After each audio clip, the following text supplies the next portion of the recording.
This is the current federal tax developments for the week of November the 25th, 2024. Current federal tax developments are brought to you by Kaplan Financial Education and by your state Society of CPAs. I'm Ed Zollers, and again coming to you this week from Phoenix. And we're going to talk about two IRS news releases this week. The first of which looks at a program the IRS is going to be starting for 24 returns that is going to solve a problem we've had for a while. If the first listed taxpayer on a Form 1040 has or obtains an IP PIN from the IRS, and there is a dependent on that return that has been listed on another return, the IRS will go ahead and process the return so long as that first listed taxpayer has and provides the IP PIN. And it should say it'll be has or obtained will be the way it will work. So that'll be an interesting new provision. The other thing we had was part of this was something we knew. The IRS told everybody, hey, on Thursday, told everybody, hey, on Friday, the IRS, the ERC second voluntary disclosure program ends. Well, you got one day. That's probably not nobody's going to be able to really make all those things, get all that stuff together in one day. So I doubt it really helped a lot telling people that. Except to remind them if you're sitting on the document, you had one day to get it in. But the more interesting part was they did give additional relief, lengthening the time that a taxpayer is seeking to withdraw. Now, this is not voluntarily disclose and pay back an already received refund, but who is looking to withdraw their claim where the claim was filed as part of a third-party payers program because, they run their payroll through a payroll service, a PEO, etc. That program, which was scheduled to end as well on the 22nd, is now going to be extended through the end of the year. There have been a lot of issues there with the programs that are, that were basically with dealing with ERC claims when you were using a payroll service. There have been a lot of potential hiccups and issues there, and so the IRS is going to extend that through the end of the year. So, again, for a little over a month, you got a little bit extra time to get that in. We'll talk about that one. So let's start with the first issue here, and that is that the IRS has announced that it's going to use IP PINs to allow processing of returns when dependent was claimed on an already filed return. Now, this is the IRS news release IR 2024-294, issued on November the 21st, and has a nice long title, as these always do, of IRS takes steps to help prevent refund delays by accepting duplicate dependent returns with an IP PIN for 2025 filing season. Taxpayers encouraged to sign up soon for IP PIN online account. So let's talk a little bit about this background. This addresses a problem we've had ever since electronic filing began.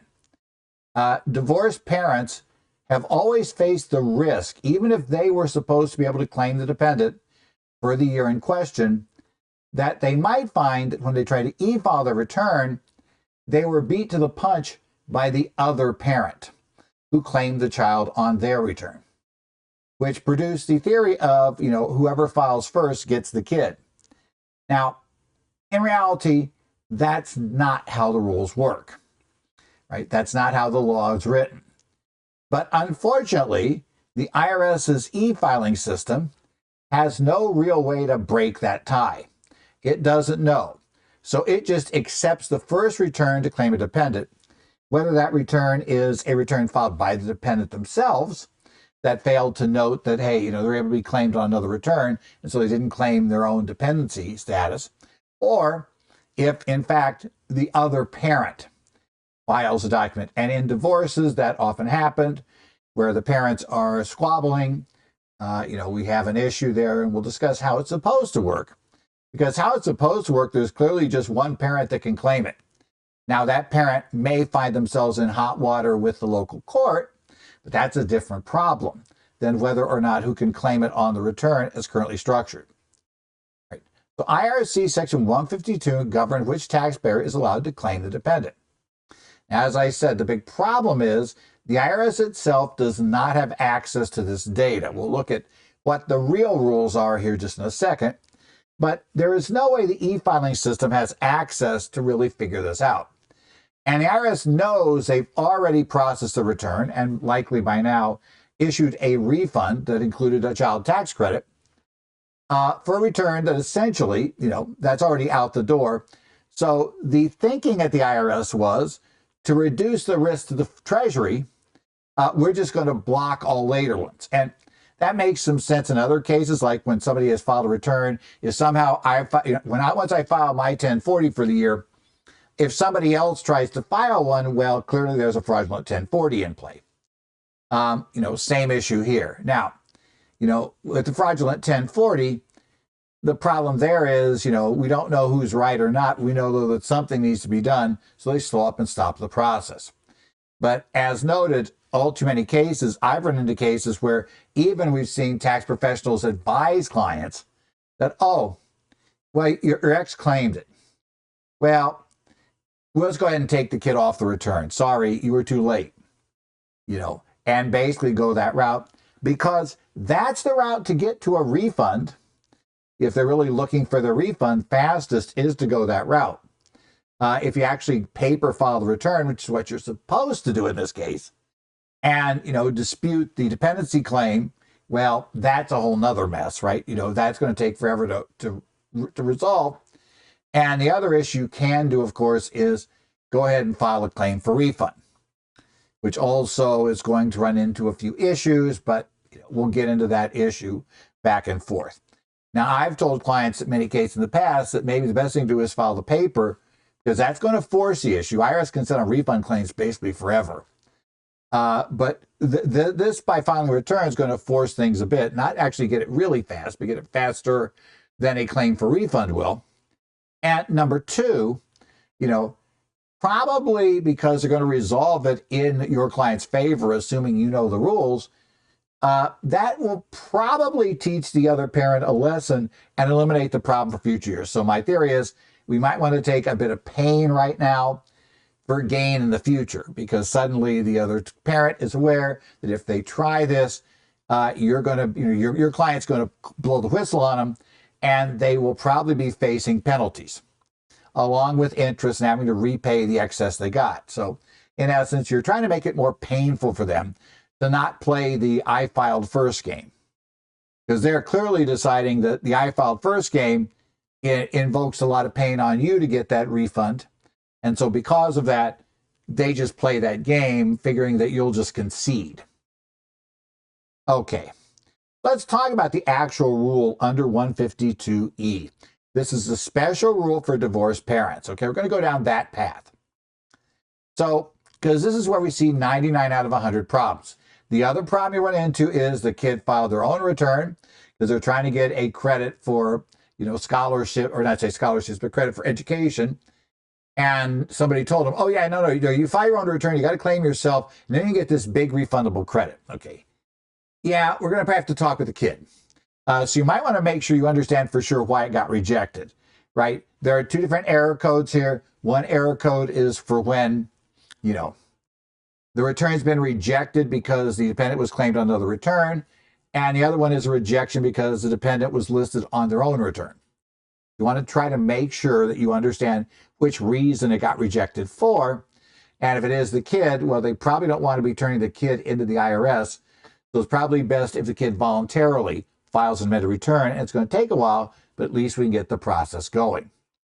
So, general rule, if a child receives over one half of the child's support during the calendar year from the child's parents, it can be any combo, right? It doesn't matter that, let's say, the non-custodial parent is paying child support in an amount that, let's say, is flat out equal to the entire support cost for the child.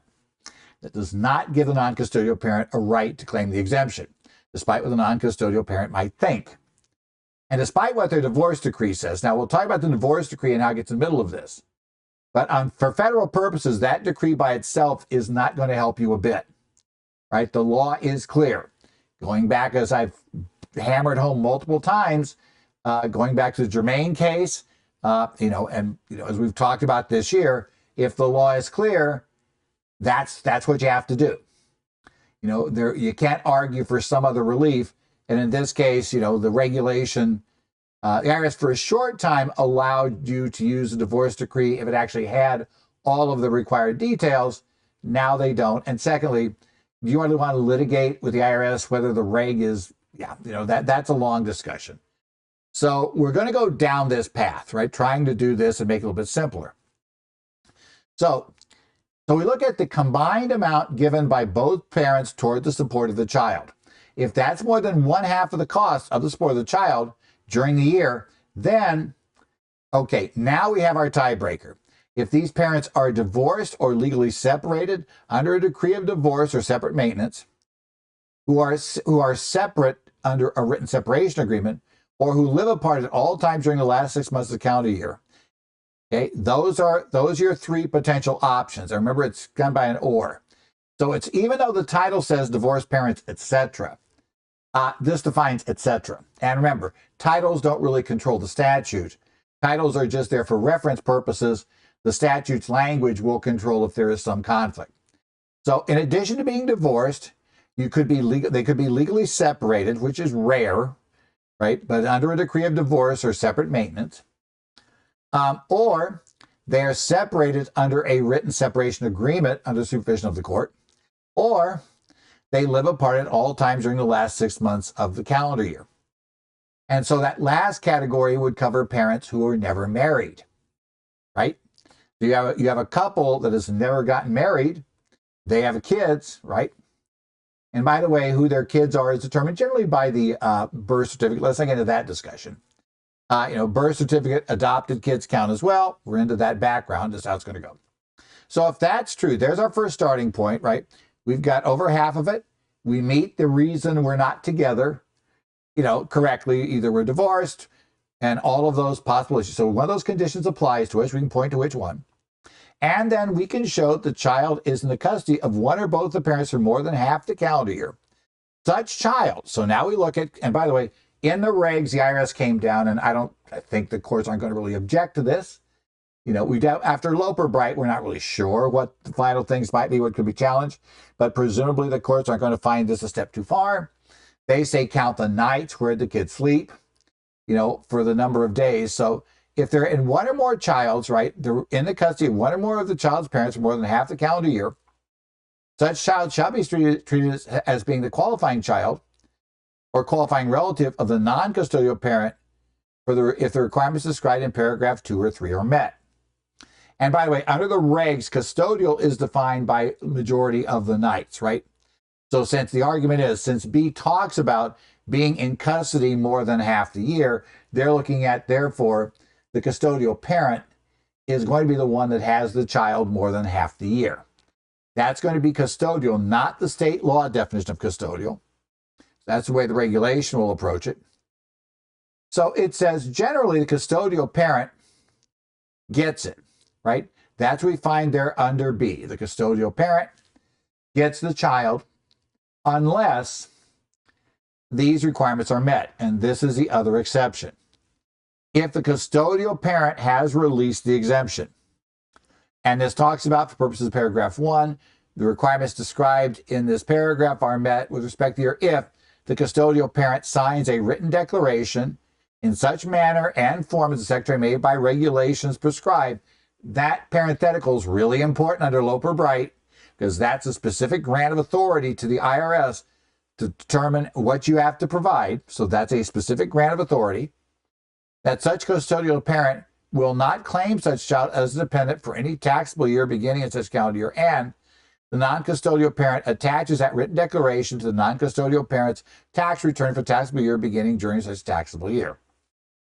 So the first thing you determine is your client the custodial parent? Per the regulations, I'm counting nights. And I count nights they're with that parent, or that they sleep at that parent's home, or nights they sleep at neither parent's home. Then we look at where they would have slept had they not been at camp, had they not been, at a friend's house, etc. Where would they have? So we're looking at that, and usually it's pretty easy to figure this out. Now, if your clients become one of those who absolutely insist it was equal 50-50, well, then we have a little problem. First thing is, there's 365 days in non-leap year. So Obviously 2024, we could literally have a tie. But in 2023 and 2025, arguably you can't have a tie. There's got to be one or more right at this point. And remember, all of those issues, we have more than half the year. So we're looking at that background. So we're saying, per the IRS regulations, neither of you, right? Because we have to find the custodial parent. And again, if a court's going to say the IRS definition here is wrong, they have to come up with a better one. And again, I don't think the courts are going to really want to just all the time fly in to find better ones and keep having these definitions change all the time. My guess is, especially the courts of appeal, are going to take one look at this and decide, yeah, there are some cases where really IRS regs need to be looked at carefully. This probably won't be one of them. They'll just take this because otherwise they need to come up with something workable, and yeah, that makes it more fun. And again, the standard rules of statutory interpretation must apply, etc. So, you have to figure out some other way to argue it. Now, as I say, I just don't think the courts are going to open up Pandora's box unnecessarily by getting into all these crazy details. They could, but we're there. And secondly, your client's probably not going to pay the court costs to raise a challenge to a regulation, which is also one of the key things that is a realistic issue here. So you need to have the release form signed. So that's easy. That means, again, with electronic filing, I need to have indicate my client is a non-custodial parent and attach the release form. If the custodial parent has not signed that form, they have not provided that form, or they have revoked that form, although there are restrictions on that, but there are proper ways to revoke it, then basically the non-custodial parent cannot claim the dependency exemption. But wait, my divorce decree says I get them every other year, right? And this is my year. Okay, that's good. But you'll notice nothing here said anything about you get them every other year, right? It doesn't say anything about your divorce decree provides that. That wasn't put in by Congress. Congress was tired, and the courts were tired, and Congress saw all these fights, and they were tired of having, the tax courts having to interpret local divorce decrees and figure out, because, courts often put various conditions here. So now we're holding hearings on whether they met the conditions. What do those conditions mean under local law? They decide that's a mess. You're not the custodial parent. You must have this form signed. Now, if in fact the other spouse should have signed the form per your decree, then your recourse is to take them back to state court and get them ordered to sign the form, which a court will do. But you may go, but it's going to cost money. Yeah, that's probably true. The attorney's not going to work for free. And the money it's going to cost is more than, well, I know it's more than the credit, but tough luck. Legal system's expensive, and, there's no good recourse otherwise. Again, as to tell the client, the major issue here is if you do it once, it's very unlikely that the parent will do it again, because this time they will be facing potential fines from the court, who's going to be upset that they're violating the agreement they signed. That's never good. So, that's going to be the issue. So it might not be this year, it might not be worth it, but maybe cumulatively it would be, and we eliminate this problem this year. And sometimes, let's be honest, your client just wants revenge against that good for nothing who cheated like this. And fine, whatever works for you is great by me, but that's the rule. Okay, under the new program, so long as the first listed taxpayer on an e-filed return, first listed taxpayer means the one on the first line. Obviously, if you're filing a single return, head of household, married filing separately, or qualified widow or widower, it's going to be the only person on the return. That'll be your first listed taxpayer. Where really first listed taxpayer comes into play is if the couple is married. Okay? If that first listed taxpayer has an IP PIN, then the IRS will allow that return to be processed. And I suspect this is because one of their concerns is that one of these returns would be straight up fraudulent and not be a parent or any other relation to the kid. So as long as you do that, then they'll go ahead and issue you a refund. They know they have a parent here. This person is a parent. That's one of two people assuming they meet the support test, who could claim this kid? We have no idea about the one we paid out first, whether they have anything that backs it up. But we do have this person claiming to be a parent. We do have them signing under penalty of perjury, and we do have them knowing, we have had them confirm their identity. So, yeah, all those things together, meaning that we basically could come down hard on them if they are actually cheating or lying. If they're trying to pull a fast one, then we can basically discipline them like heck. We know where to find them. We know what's up. Okay. Now, this says the IP pin will have, greater value in the upcoming season. This is from the IRS news release, right? That's because the IRS will continue to reject e-filed returns containing a dependent, right, who appear on a previously filed tax return unless a valid IP pin is provided. In this scenario where a dependent has already been claimed on another tax return, the IP pin provides an important new option. The taxpayer listed first on the e-filed tax return claiming dependent can provide their current IP pin when they file. If they do, the return will still be accepted. The spouse, if married jointly, and dependents on tax return don't need to provide an IP pin if they don't have one. So we just need an IP pin for the lead taxpayer, right? Then we can do this. What if the lead taxpayer is not one of the two parents? Matter. If it's a married return, the non-parent, if that's the first listed, that's what we need an IP pin for. It doesn't say the parent needs an IP pin. The first listed needs the IP pin. That's important to understand about this, right? How it works and how it goes forward. Now, if you do not have an IP pin, who do not have an IP pin, who have their e-file returns rejected if one of their pins has already been claimed by another taxpayer. However, if that taxpayer then obtains an IP pin and e-files again with the IP pin listed on the returns, you can go out and get one now. The IRS will accept the return, assuming there are no other issues with it. Taxpayers will also still have the option of file paper returns with duplicate claims for dependent. The IP pin will be required when claiming a duplicate dependents or children on Forms 1040, 1040-NR, and 1040-SS. It will also be required on Forms 2441, 8863, and Schedule EIC that are taxed to a tax type Form 1040 if there is a duplicate dependent issue involved. So you'll kind of get that background as how it's going to go. Okay. Went one too far there. If you're looking at the slides, the best way to sign up for it is through the IRS online account. They tell you about that process. The process requires identity verification.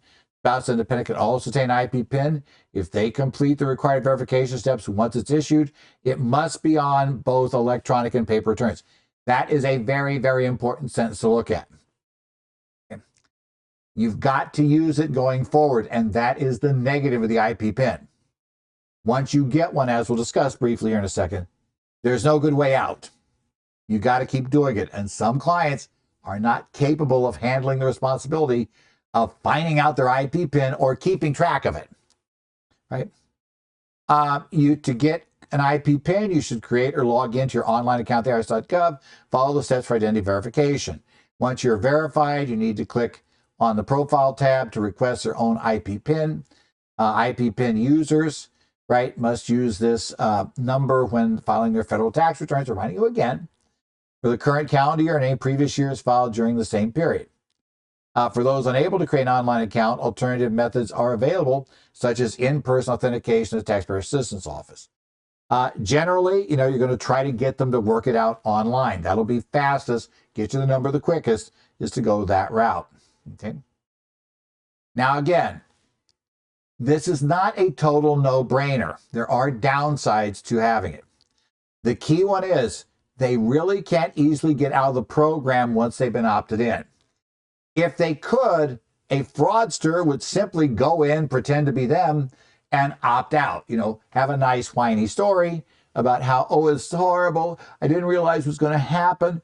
I desperately need my refund. I can't have the paper return held up for months. I didn't do it. I can't do it. No, I can't understand. I don't understand these computers. They're too messy, and I just don't get it. And I just don't understand these things. And why are you being so mean? And all of those things, get a nice whiny thing going on the phone and get somebody at the IRS to finally, your theory was to let you in. Well, understanding that the service has made it essentially very, very, very difficult to get out of the program, let's face it, basically impossible. You'll have to file a paper return. That, tough luck. Or, sorry, learn how to use your computer and get your duplicate. There are your options. You decide to come in, those are your options if you screw up and can't remember your number, right? You've got to keep track of the new IP PIN for each year. And this is going to be true in later years, even if your ex has now learned their lesson. They're not claiming the kid anymore. You don't have a dependent problem. You went for an IP PIN, you got to keep submitting the IP PIN, right? Like I said, if you can't get the IP PIN, you're going to need to file on paper and have a much delayed return processing. And when we get close enough to October 15th, you're basically not going to have any options to try to fix things in various other ways. It's going to be simply file a paper return. That's our options at this point and what's there. So yeah, it's kind of interesting. This program is useful. As I said, we have had 4 years, I have complained loudly about this dumb idea of the first to file gets the kid, because there are definitely taxpayers who believe that. There are divorced taxpayers who believe that they're allowed to claim the kid as long as they're first, because the IRS gave them the money and turned down their ex-spouse. So yeah, the only thing that matters is I need to file first. That's not how this works, right? It's not legally how it works. And definitely, if you've ever gone this route, which I have done for clients in the past, where we've gone ahead and we've filed the paper return, we raised the ruckus. Yeah, eventually we do it. Now, the funny part is, the last time I did it, I really had to explain to the IRS person on the phone, who said, well, do we have a copy of the divorce decree? And I was saying, let's go look at section 152 and show me where it says you need a divorce decree. The only question right now for you is whether my client's custodial parent, we've submitted the evidence that the child lived with her over half the year, right? Submitted school records, medical records, all those details, and the client was in Arizona, her spouse was in her ex-spouse in another state. So, we could easily show, they were going to school here in Arizona, right? They, by the way, had attended school. Their attendance records are here. It's not possible the kids were staying with dad, and then somehow, having a private jet bring them in every day. The distances wouldn't have really worked well. And secondly, no, they can't afford sending a private jet every day to bring the kids to school in Arizona and then have them fly back to dad in a remote state. Just didn't work. Right? So we were able to show that and say, and so I said, that's there. And then your only question to the other spouses under that section, show me the signed form. Show me the signed release from this parent. We've confirmed she's custodial. Having confirmed she's custodial, you need to show me essentially this form. You have no other option. If you said she hasn't signed the form, then we're done, right? I don't care that she should have signed the form, and that's going to get into your fight. Should she have signed the form or not? Well, the divorce decree had various terms, and if all conditions were met, then she would be required to sign the decree. But she obviously claimed the conditions weren't met. And I said, neither of us are in a position to really determine this, because that would be a decision for the court. She was divorced under Arizona law, so an Arizona court would rule if, in fact, she has violated that provision. So, if he wants to haul her to court and he wants to show that she's violating the petition, then yeah, it'll be there. And I warned her, you better check with your attorney and make sure you are on solid ground if he does haul you to court. You want to make sure you're not in trouble with the judge, because I am not an attorney licensed to practice law in the state of Arizona specializing in family law matters, right? We need somebody with that background to tell you you're good, right? You're good on this. You've met everything. This is it. The attorney will defend that case and be ready to defend it, because if he comes to court, you got to respond. That's the way it would work. Next up was what I initially saw this as like, oh, good. They announced the end of the second voluntary disclosure program for the ERC. And they announced it on, because this is IR 2024-296. And they announced this on November 21st with the program expiring on the 22nd. So it's like, well, this is useless, right? You're telling people it expires tomorrow. Right. And then the write-up reads somewhat like, oh, you're going to go out and do all this work today. No, you're not. Right. If you don't have the ERC program, stuff together, you didn't have it together before the 21st. My guess is there was no way you're getting it filed by the 22nd. If you're listening to this now, we're past the 22nd anyway. So, yeah, that doesn't work. But buried in there as well was additional relief for payroll services and our third-party payers for taxpayers who, let's say, use a payroll service that use their ID number to file the reports, which often is what happens, or uses a PEO, uses an ID number that's under their control. They are the ones that had to file for withdrawals, and withdrawal is the other program. Okay, so let's remember the difference here. Under the voluntary disclosure program, the second program, it only applied to claims for refund for 2021 ERCs. If you qualified under that program, you would pay back 85% of the refund you'd receive, because you had to receive the refund to be in this program. You had to receive it and have cash the check. You would not be paying penalties or interest on the funds you send back, and you didn't have to pay back the interest the IRS paid you when they sent you the original refund claim. So you got to keep 15% of the claim that you're now trying to return, and you keep the interest they paid you, and you pay no interest, no penalties. Sounds like a great deal, right? There are, of course, a couple of catches here. Catch number one, you have to turn in everybody who assisted you in that claim. Even if all they did was basically prepare the 941X from whatever information the ERC consultant gave them, they're still going to be listed. Because, by the way, they have due diligence requirements, and yeah, they may find themselves in hot water, as well as the ERC consultant, right? The information about them. You have to turn all that stuff in, and you get that together. The other problem was the relief from interest and penalties only applied if you could pay everything when you filed your form, and you can pay it once they've accepted you in the program. Otherwise, you have to get an installment agreement where you will start paying interest and penalties at that point. And the real problem a lot of attorneys would point out was there was no protection under the voluntary disclosure program for the taxpayer from facing criminal prosecution if the CID and the IRS and the CID would be looking at this, come to conclusion that you were basically you filed a criminally fraudulent refund claim, and you're culpable. And to be totally honest, it also means that they're looking at your facts and deciding that your jury will hate you, and they will throw the book at you, because that's really important for CID. They don't really do these if they don't think they're going to get a jury to go along with it. As one person from CID told me a couple of years ago, there's no point in taking them to court if the jury is going to acquit. That's wasting everybody's time. So looking for bad facts. By the way, what are bad facts? The client took the money and spent the money on luxury goods. Let's say vacation homes, cars, other things of that sort.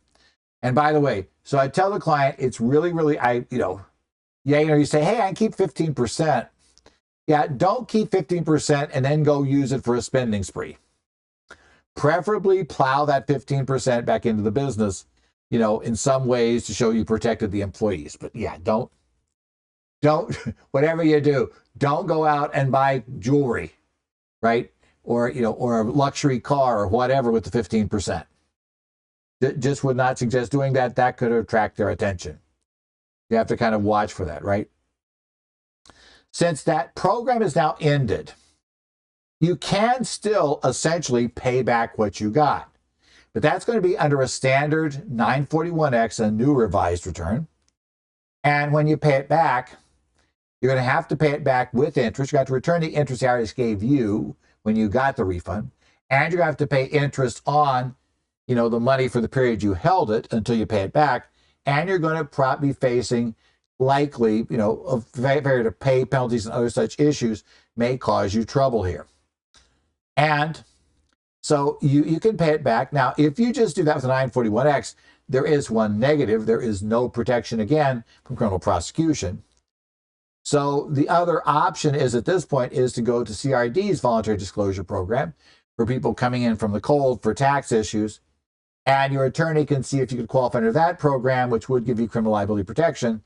But everything's going to be conditioned on everything getting paid back. So, and you got to pay the interest and the penalties and other problems. So, talk with, and by the way, if you're not aware, if you haven't gotten the hint yet, yes, if you're thinking of sending money back under the ERC program, you probably want to get legal counsel. Same thing even for the voluntary withdrawal program. Now, the voluntary withdrawal program is still open and initially we would have said it was still open if you didn't use a payroll service or a third-party payer. Under the voluntary withdrawal program, you have to be somebody who has filed a claim, but they have either not yet received a refund check or they haven't cashed it. In that case, you can notify the IRS you're withdrawing your claim. There are different steps to take and that are on the IRS's voluntary withdrawal page. If you have already been contacted by exam, right? You're under exam already. If you've not been contacted by exam or anything, if you've received the check but not cashed it, all kinds of different structures. But the problem we have is if you use the third-party payroll service and they filed the payroll reports under their ID number, which is normally how these get done, then you can't really withdraw because it wasn't your report. The payroll service has to withdraw on behalf of its clients. And this has been kind of a mixed up mess for quite a while. And so what they're saying now is they're going to extend that period that the payroll service can do it. So originally the payroll service withdrawal program, voluntary withdrawal, this is not the program for basically paying it back, voluntary disclosure. This is voluntary withdrawal. That was supposed to end on last Friday as well, on the 22nd. What they're saying is they will go ahead and accept the withdrawal reports from the payroll services through the end of this year. So a little over an additional month. They'll be able to accept those particular payments, right? And what this tells us is the claim withdrawal program, this is from their release, remains open for businesses who need to ask the IRS not to process the ERC claim for any tax period but haven't been paid yet.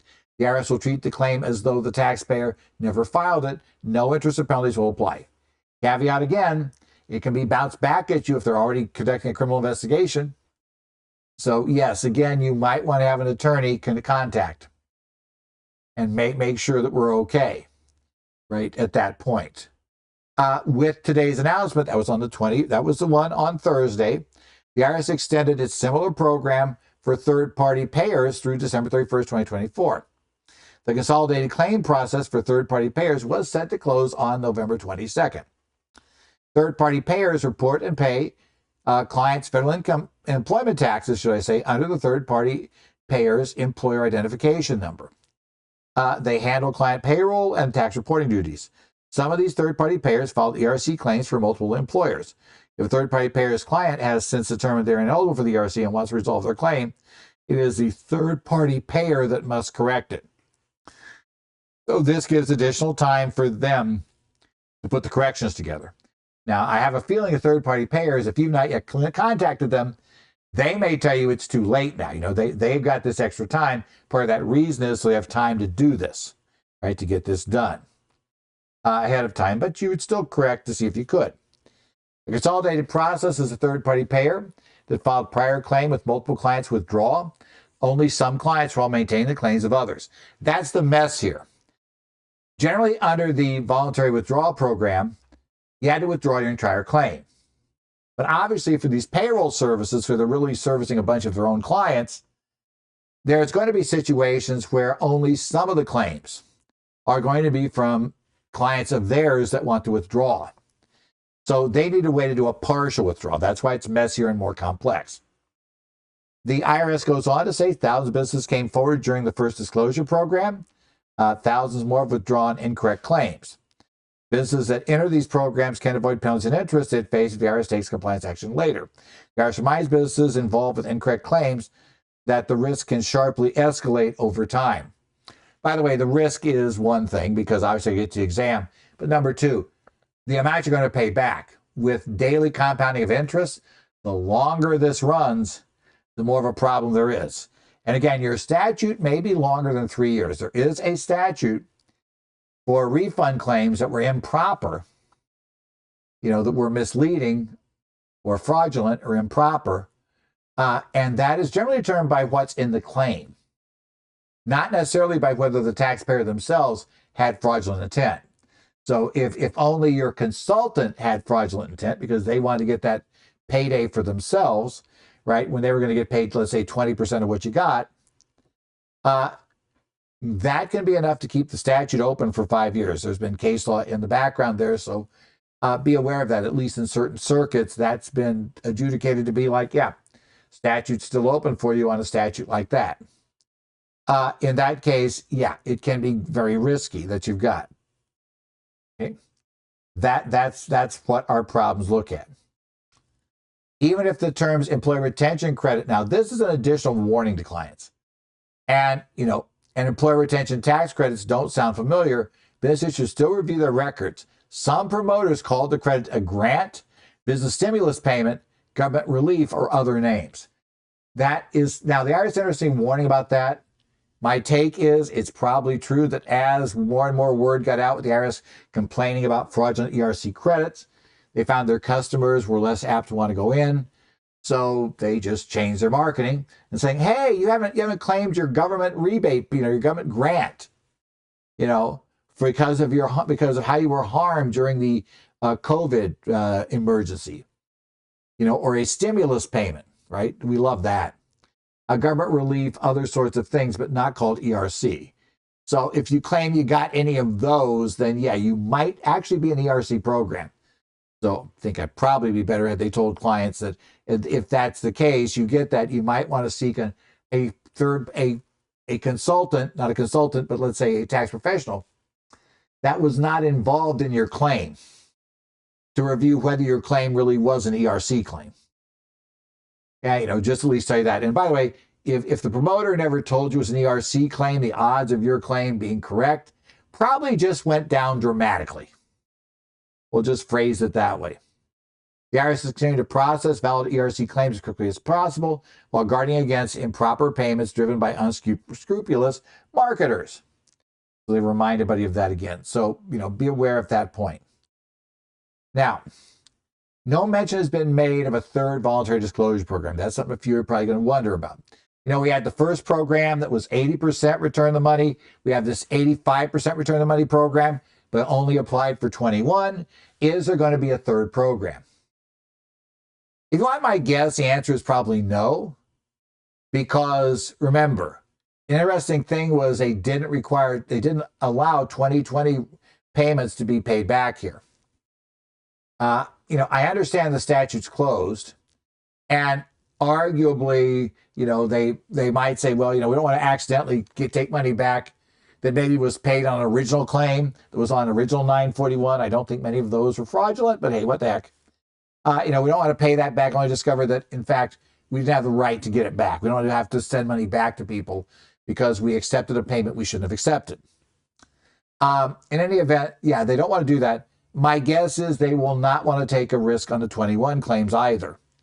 So that means that since a 21 claim would need to be filed by April 15th of 2025, 3 years after April 15th of 2022, my guess is that they are not going to do a third program, or if they were going to do one, it would have to be reopened very, very quickly and be very, very short, which kind of begs the question about, if they're going to do that, they should have just said this here. Okay, after the 22nd, you now can do it, but you still can do it. But now you're going to pay back 90%. Because that would seem like the obvious next step if they did it.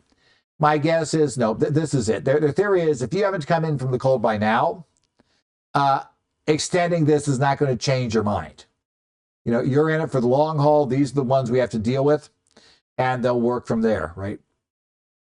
So as I say, since I don't think they're going to allow voluntary disclosure after the last day for filing a claim has passed because of the risk that they could have a payment, right, a tax they can no longer assess if that had happened on the original 941, or even an amended one that was filed before April 15th of 2022.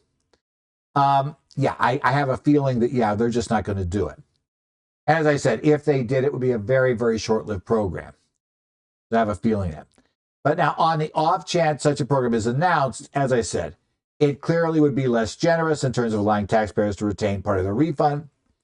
And I guess it is possible they might do a program where, you would have to show the statute was still open before you went in, which, is probably less likely. It just seems like the service would want to deal with that mess. They just they know they can take money in from 21 claims, and there's no risk that claim, they can't assess tax on that claim still. They could still get that money. I just think they don't want to do the others. So my guess is this is it. From here going forward, we'll just have the IRS processing claims, or if your client that now gets cold feet, they're going to probably have to pay the penalties and the interest, involved in getting cold feet too late in the game at that point. So voluntary withdrawal, that I believe will still stay open, because that one, if you filed a claim and the claim has not yet been paid, then clearly the statute's still open. Right? So there is no problem there, right? The statute would still be open to file your claim. Basically it would be open to, the claim is still open to being looked at by the IRS. So therefore you could take that out of the system. Again, you're not sending them any money anyway. So you take it out of the system. That, from the IRS perspective, that's not really a problem. So that program I expect to stay open. I'd be a little bit shocked if that program gets taken down until we get way, way far through the IRS having processed most of the returns. Now, if they win a couple of big cases and throw a few people in jail, then we might see the voluntary withdrawal program get a little more restrictive. So, do tell clients there's always that risk. So, if they're at all nervous, seek legal counsel, to make sure they're not a criminally exposed case, because that's your biggest danger with voluntary withdrawal, is a criminal case, right, would be your problem. And that'd be kind of the big thing to look at. This has been the current federal tax developments for the week of November the 25th, 2024. Hopefully you guys have a good upcoming Thanksgiving. Have fun, right? We're then going to head into big tax planning season in December. So, hey, lots of neat things happening. That ought to be fun for everybody. So we'll keep an eye on that. I don't need to travel this week, which is good news for me. People don't usually want me to travel this time of year or, right this week. And I still have some things to do for firms. I still have some other processes like that. Of course, this time of year is big demand for tax updates, for full year updates. So I got a few of those coming up, but otherwise doing a few little things. Do have a couple of courses, do have a full update course coming up with Arizona the first week of December, which is a, online course. So if you wish, you can tie in and check that out at the Arizona Society's website, that they have that available for you on a full 8-hour session on that background. Otherwise, though, doing a lot of firms, doing a few odd webinars from here and there, but nothing major coming up. And looking forward to a new tax season starting. Yay! We'll get that part in. But otherwise, thank you guys for tuning in this week. We'll see you next week as we discuss more current federal tax developments.